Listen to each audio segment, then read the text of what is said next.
Thank you everybody for joining me today. I wanted to tell the story about how my team has built production agents. When we first started developing agents, we followed some traditional frameworks for creating agent workflows, which typically consisted of calling an LLM, getting some sort of expected output, taking that result, calling another LLM, and repeating that process until we got some sort of behavior we were looking for. Building agents this way, we found that it was rigid and hard to develop and expand use cases for building good applications for customers. So from this frustration of these traditional frameworks, this frustration ended up being the inspiration for the model-driven approach to building agents and for Strands SDK itself. Strands is an open source SDK developed and maintained by AWS. And it's become the backbone for many of AWS's agentic products. Some of you may have heard of Kiro IDE. It's a new IDE that AWS released for agentic development. QDeveloper is another suite of products that AWS owns. One in particular, QDev CLI, is one that I've worked on. And additionally, many other AWS services, like AWS Bedrock, which is Amazon's service for helping developers build agent applications. All of these products and many more are built on Strands SDK as the foundation, so I wanted to tell the story of how we actually built it. My name is Nick. I'm a senior software engineer at AWS, and I've been building agentic applications for over 1.5 years now.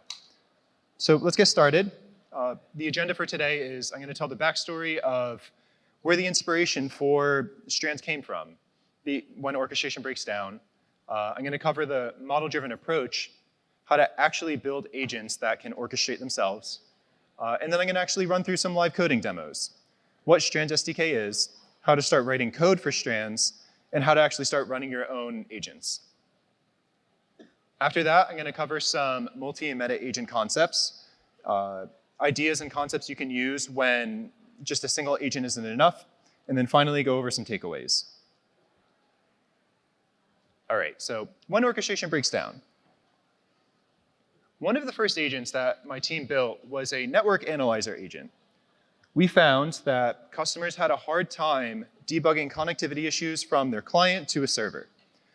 It was hard to debug, hard to understand why that was happening, so we wanted to build an agent that could help the customer understand why they couldn't connect to their server. Looking at some traditional frameworks, we ended up with a design that looked something like this. So we designed this workflow where first we designed the application to scan the network for available servers to connect to. After that, we would try and connect to that server. We would list the errors that came up when trying to connect. And finally, we would give that response back to the user. Taking a little bit of a look under the hood, this is what the actual workflow looked like. We'd get some prompt from the customer, send it to a model, maybe make an API call or a function call, and then plummet into the next model call, until we finally had a response for a user. All right, so with this design in mind, let's actually look at what this looks like for a customer. We have a customer here who's chatting with our chatbot, and in this case, it was Amazon Q at that time, and they ask a question, why can't my client connect to my server? Amazon Q starts going through its workflow. Let me scan the network, I'll list the servers, but the problem is it didn't find any servers. Something is wrong, something went wrong with the agent, it didn't know what was wrong, so it says, I couldn't find anything wrong. And now the customer is frustrated, they didn't get anything useful out of this chatbot experience, and it was just a waste of time for them. And it turns out that the whole issue was the server wasn't turned on. So with something like this, the workflow approach becomes a little bit difficult. My team, seeing this, we went into our application code, and we built another path for the workflow to handle this specific case, where it says if there's no servers available, let's mention to the user that maybe try turning your server back on. But then another use case would come up, and we'd have to go in and refactor the code. And another use case would come up, and we'd have to go and refactor the code. And this highlights the problem of these workflow style agents. It's a lot of work to go in and maintain the service for a lot of successful use cases. So we wanted to redesign the system, and we wanted to look at the issues first to start thinking about how we could fix them. There's a small number of success cases for a system like this. And as soon as you want to start adding new success cases, the state machine becomes much more complicated. You have to go in, refactor a bunch of code, add a whole bunch of error handling logic to your application.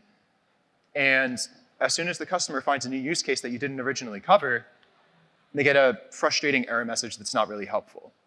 So with all these in mind, we wanted to redesign the system from something like this workflow style approach, to something that looks a little like this.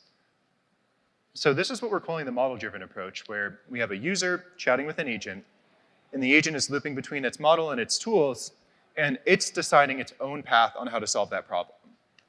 We no longer have these workflows hard-coded in code. These models are smart enough to orchestrate and solve the problem on their own. We don't need to handhold them through invocations. They can solve these problems on their own. They're really smart.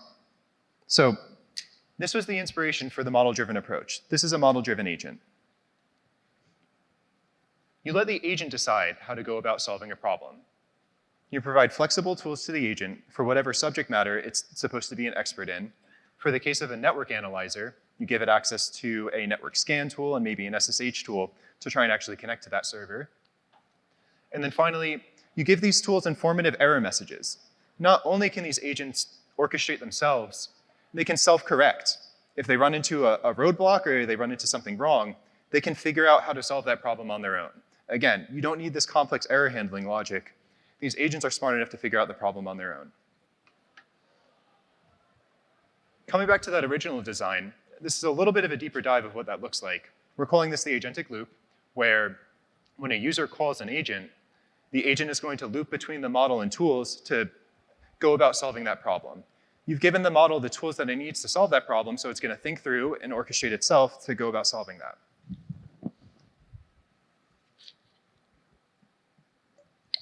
So with this new model-driven approach in mind, let's look at that chatbot experience again. Here on the left, you can see the user who asked, why can't I connect?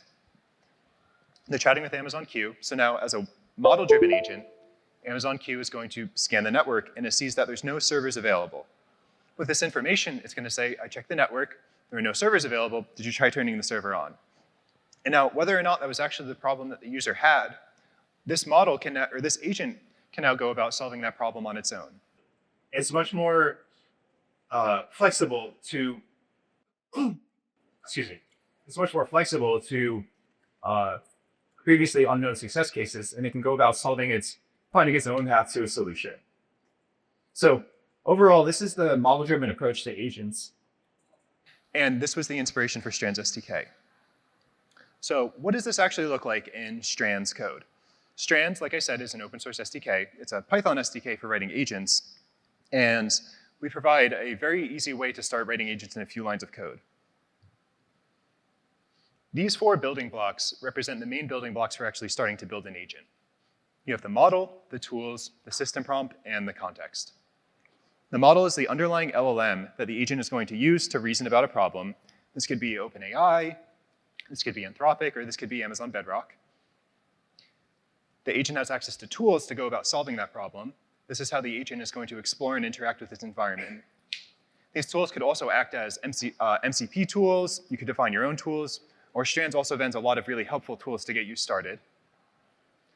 The system prompt acts as the instructions for the agent, the high-level instructions for how an agent goes about and solves its problem.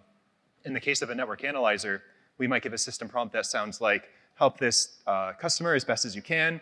You're a network analyzer, and you help debug network connectivity issues. And then finally, the context is the ongoing conversation for that agent. It's the back and forth messages, and these are sent to the agent each time, so the agent is aware of the conversation that you've had up until that point.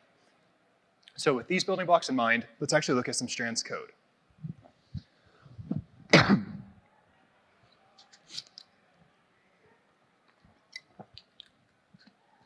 So here is an example of some Strands Python code, and this is a fully functioning agent in, I think it's 8 lines of code here. The first couple lines are just import statements for actually importing an agent, and then the middle lines here are how you actually start setting up that agent. In this case, I'm using an Anthropic model. I've given the agent access to a calculator tool. I've given it a general system prompt on you're a helpful assistant. And then finally, this last line is invoking the agent. This instantiated agent class is how it keeps track of that ongoing context, that ongoing conversation. So as each time you invoke it, it has the memory of the conversation from before. So this is just a simple example. I mentioned before that agents have access to tools, and I have a calculator tool here. But you can bring your own tools, too. So Strands vends a tool decorator. What you do is you define your Python function with some basic input and output. And what Strands does with our decorator is we're going to transform that function into something that's understandable by LLMs. And when you instantiate an agent and call the agent with that tool, the agent will be able to actually use that tool to go about solving its problem. I mentioned before, Strands also has support for MCP tools. I didn't include them in the demo today, but you can check out our docs site afterwards to understand how that works as well. I'll be including a link at the end on how you can find our docs. All right, so let's actually run this code. I have some live demos for you today. Here's our first Strands agent. You saw earlier, this is just about the same code as I had before, except for those last couple lines. I'll get to those in a second. Let's go ahead and run this code. Python, first Strands. So you can see here, I've asked it a question, what's the square root of 1764? And it uses the calculator tool to get the square root of 1764, and it finds that the output is 42. The last two lines that I have here are an ongoing chat, so you can actually chat with the agent in the CLI, very similar to Claude Code or Codex. So I mentioned before, our agents have an understanding of the ongoing conversation. If I ask, what did we just talk about? You can see that the agent knows that we just used the calculator tool. Moving on to the second demo.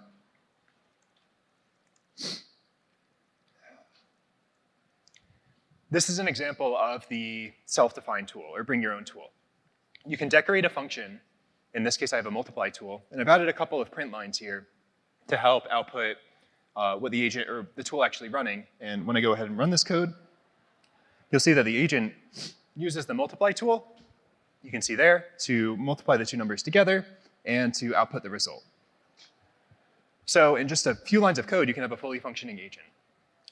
The last example for this portion, I wanted to show how to use other model providers.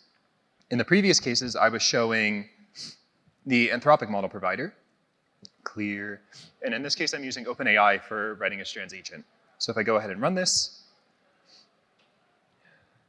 you can see that I have my OpenAPI key set as an environment variable. And again, it's able to just as easily call the LLM to do its agentic behavior. So in just a few lines of code, you can get started writing your first Strands agent.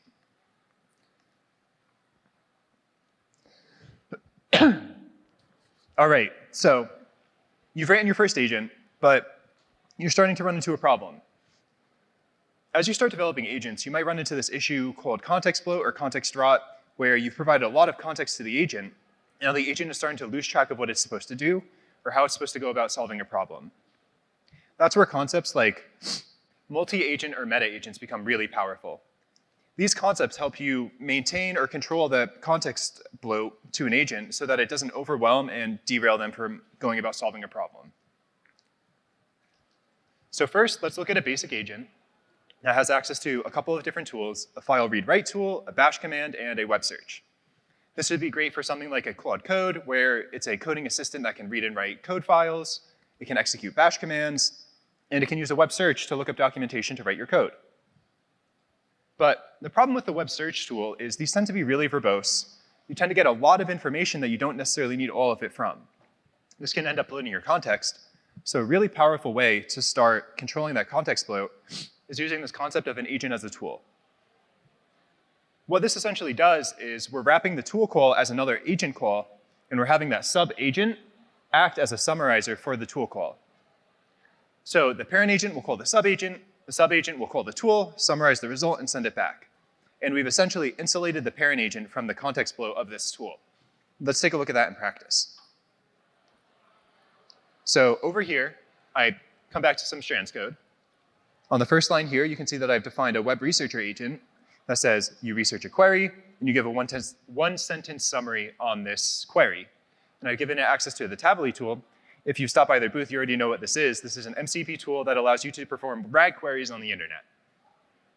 After that, I've encoded that agent as a tool using our tool decorator, and I pass the prompt into the agent, And then finally, I pass this agent as a tool to another agent so that you can do this multi-agent orchestration.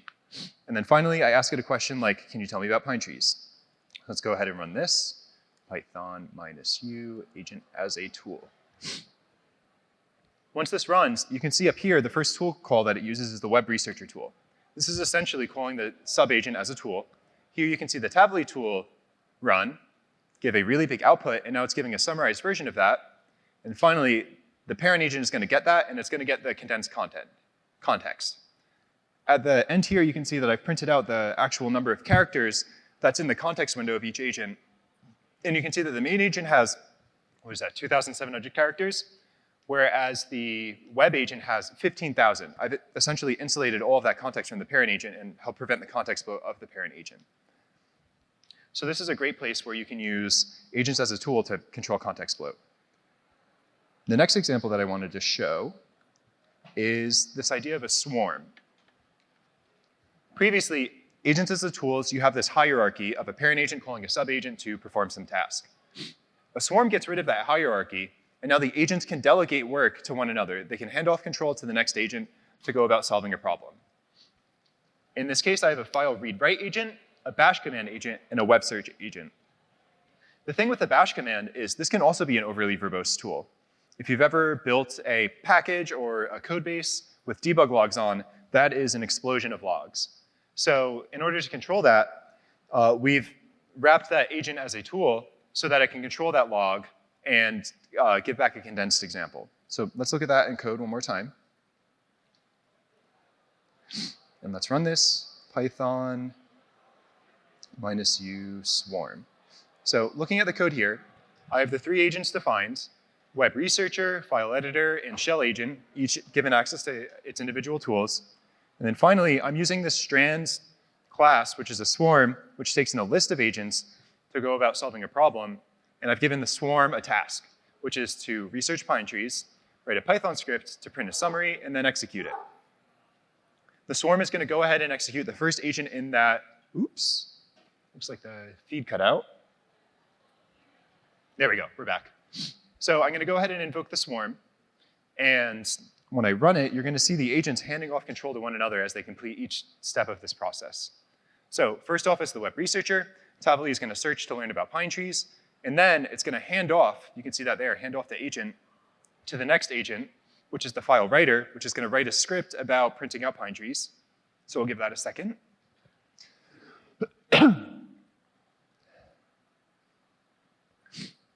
There we go. I'll go ahead and accept that. So now it's written its file. It's going to hand off to the last agent to actually execute that script that it just wrote. And I'll accept it one more time. And now we have our great summary about pine trees. And again, this is about context management. We've essentially insulated, we've given each agent, we've defined each agent as a subject matter expert so that we're not bloating context across each of the agents.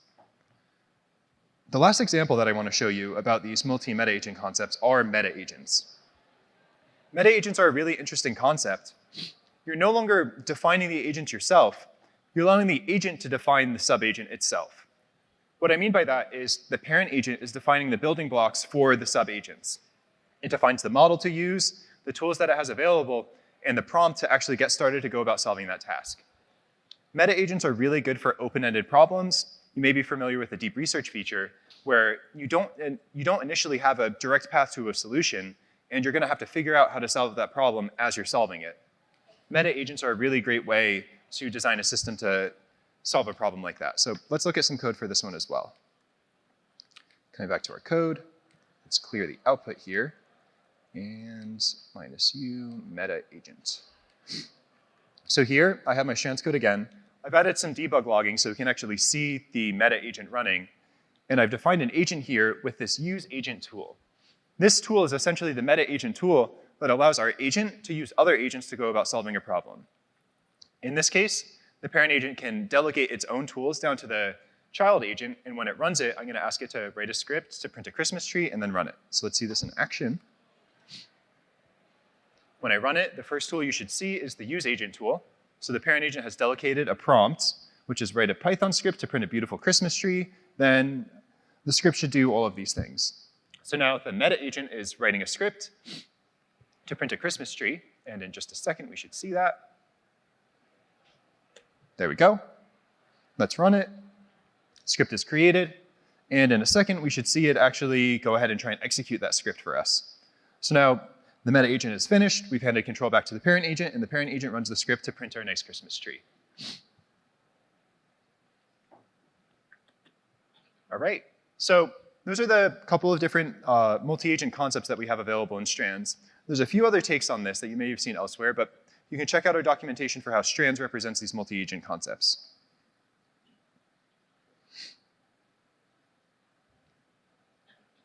So some takeaways from this presentation. Try building a model-driven agent. If you've used a workflow-style agent before, try a model-driven agent. Put your agent in control. Let it decide how to go about solving a problem.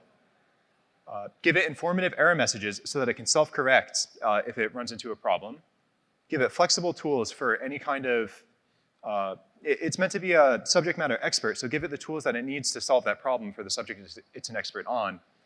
And think about context flow. Think about when these multi-agent systems might be helpful for an application you might be building. And go ahead and build a Strands agent. Strandsagents.com is the link to our documentation site. Like you've seen in this example, you can get started writing agents in just a few lines of code. It's really easy to get started. We have a really great quick start guide for writing an agent. This will walk you through getting set up with Strands, getting set up with a model provider, et cetera. And thanks for joining. I have a QR code here for a survey at the end. If you fill out that survey, you'll get some free AWS credits to actually start building a Strands agent. And I also have some links to documentation and a link to the slides as well if you're interested in getting those yourself. If you see up there, you see a couple of D20 dice in a jar. Come by our table. We have this great demo of a game master running a Dungeons & Dragons session if you want to see a Strands agent in action as well. Thank you.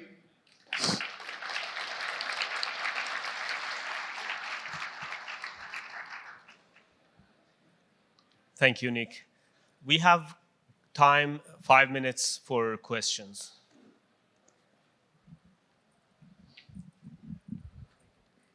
Thank you very much. Quick question. In the first example, you showed that it retrieves conversation history automatically. Where is that conversation history being stored? And are there parameters for us to change where that history is stored exactly? I heard the first part of the question, which is where's that conversation history stored? Yep. What was the second part? And can we change where it's stored? Like, can we change the database or whatever? Great question. So I went over this quickly, but the agent, when it's instantiated, it keeps track of the message history as it goes along. So if you go ahead and do something like this, where I say print agent.messages, and I run this, oops, could I get the screen back here? Well, I'll wait for that to come up. OK, perfect. So go ahead and run this, Python -u first strands. So you can see here I've printed the agent messages. And when I run this, you'll see the two messages. It's going to say my prompt. The agent's going to use the tool. We'll get the tool result. And then we'll actually see the result here. So you can see this isn't printed very well, but this is essentially the ongoing conversation history. It's a JSON blob. You can go ahead and edit this message history however you'd like as well. You can access it directly and update the message history. Does that answer your question? Awesome. Nick, next question on this side. Yeah, hi. With the swarm example, who decides which agent takes first crack at the prompt? Are they aware of each other's functionality? I missed that point. Yes. So Strand swarm concept. I think the question was, how does the Strand system work and how are they aware of one another? So the swarm class works by taking in a list of agents. And when you invoke a swarm, it's going to invoke the first agent in this list. How the agents in the swarm are aware of one another is when you pass them into a swarm, we inject that context into the agent's context window along with the tool that allows it to hand off. I can go ahead and run this again. Python -u swarm. And you'll see that each time after an agent executes, it's going to run a handoff to agent tool to hand off control from one agent to the next. I'll highlight it here. Handoff to agent. So this tool is injected by the swarm so the agent is aware of how to actually hand off control to the next agent. Did that answer your question? Thank you. Thank you for your presentation. Just a quick question about tools. You don't provide any information about the tools. You just provide the code for that, right? I'm not understanding your question. Can you rephrase that? Yeah. Can you provide additional context for the tool? Yes, you can. Great question. So how does Strands understand tools, and how do you provide additional context for those tools? In Strands, you can actually provide a doc string on the tool, and what this tool decorator will do is it'll read into that doc string to get more context for that tool, so that when it's passed to the LLM, it has a deeper understanding of what's going on here. So I could go ahead and add a doc string here that says, this is a tool to multiply two numbers. And reading this doc string, the agent will have more information about how to actually go about using that tool. If you'd like, you can also bespokely instantiate a tool class, but it's much easier to use this tool decorator along with the doc string. Great. Hi, my question is, what is the difference between the meta agents as well as the base agent, and who is the orchestrator here? Thanks. Yes, the question was about meta agents. Who is in control, and what is the difference between who's in control and who's the base agent? Was that right? So in a meta agent system, you typically have an orchestrator agent who's the parent agent here, and the parent agent can go ahead and spawn meta agents to go about solving a problem. So this parent agent is the one in control, and it can delegate tasks to the meta agents to go about solving a problem. In this example, the parent agent delegated work to a sub-agent to write a script to print a Christmas tree. So the parent agent was always in control, and the sub-agent was given a simple task. Once it's done, the parent agent becomes in control again. Okay, so we got time for two more. So we'll do one over here, and then one here, and then we'll be done. Thanks. Hello, yeah. So the question I had was regarding caching. Are you able to cache the agents, the multi-agents that you had, or is that sort of in a black box and the users don't really have, or developers don't really have control over the multi-agents in the system that you've shown? So caching comes in a lot of different flavors. Let me pull up the sorry, I was referring to like semantic level caching, like where you can save like questions based on the vectors that the developers or the prompt is writing, and then you can pass that to the next model, and you can kind of get a partial hit and then pull that information as needed. Got it. Come find me afterwards. I want to better understand that question so I can answer it properly. Okay. Thank you for the presentation. A question on your recommendation to define tools and let the agents be flexible rather than prescribing a workflow. I've had situations where I'm trying to replicate a human workflow, basically, and I like your idea about keeping things flexible, but what do I do when I run into the situation where the AI agent isn't able to solve the problem using the flexible approach, or it solves it in a very inefficient way? How do you recommend going about solving that problem? That was a really great question. When does the model-driven approach fall apart, and what are some other ways to go about building agentic applications? That's a really hard problem, and I think that's a problem that a lot of people here are still trying to figure out. This is just one approach. This isn't an approach to This isn't the solution to every problem, but we found this is a really good way to build agentic applications that are flexible. There are still problems today that agents aren't the answer for. And for a lot of those cases, you still need a person or a human in the loop to validate what the agent is doing to solve that problem. I don't think there's a one-size-fits-all solution for every problem, but these are just different ways to go about solving that. I'm happy to chat afterwards as well if you want to chat more about that.